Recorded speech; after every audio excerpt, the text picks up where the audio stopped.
But I also, because this is a show that mixes, sincerity and comedy, I also was having a hard time because this is my fifth time that I've gone to Burning Man. And I was feeling like, why am I still doing this? I'm 32, I'm not believing that it's going to change my life every time that I go, or ever. And in fact, I opened up my old journal and I was like, oh, I had the same journal since the first Burning Man. And I saw that I was writing about the same shit in that first journal as I was writing now. And like, have I changed this much after all this, psychotherapy, God bless, and introspection? And so on the last day of Burning Man, I was really looking for something. I was saying, Playa, provide. And so I rode out on my bike. And you have to understand, the last day at Burning Man, there's nothing going on. Everything's being struck down. Everyone's getting ready for the shit show that is the burning of the man, the effigy. And I was like, where can I find what I want? I went to one healer camp, there was nothing happening. I went to another, it was dead. And finally, I went to the third one, and I walked in, and I saw, oh, there are healers here, but it's all booked up. And that's when Lunatic walked up to me. His name was Lunatic. He wore a name badge that said Lunatic, and he said, I think you're looking for something. And I said, I am. We went back in the back of the tent, and he talked to me.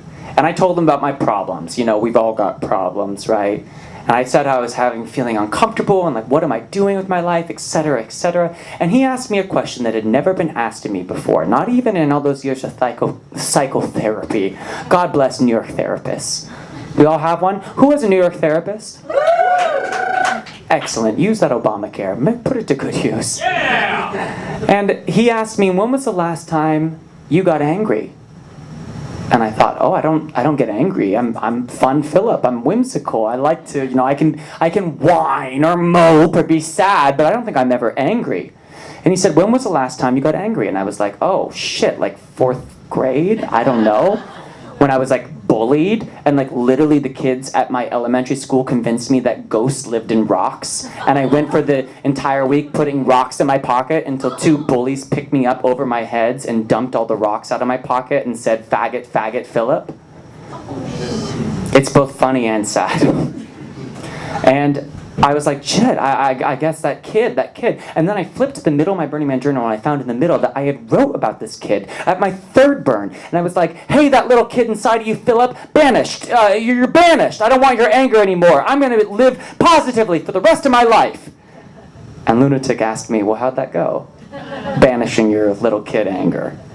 And I said, not very well, apparently. And he said, okay, you gotta let this kid be angry. And I sat with this man I didn't know, this 65-year-old man wearing a tutu and a fucking bra. And I let myself get angry in front of him, angrier than I've ever been in my fucking life. And he said, good. Anger is powerful. No one wants your fucking pity. No one wants your pity. Pity is useless. Anger is creative. You can write from anger. You can express from anger. And you need to feel this anger, because if you don't feel this anger, this kid is going to lash out at the only thing he can get at. You aren't letting yourself be angry in the present. You can't get back at these bullies in 4th grade. So you know what? Who this kid's going to destroy? He's going to ruin your fucking life. He's going to make you miserable and make you ungrateful and not appreciate what you have. And so I let this little kid get angry, and I vowed coming back to New York to allow myself to be angry. It's okay to be fucking angry. Anger is part of your human dignity, and you show it to everyone that you fucking need to show it to. No one fucks with you, and you own your anger.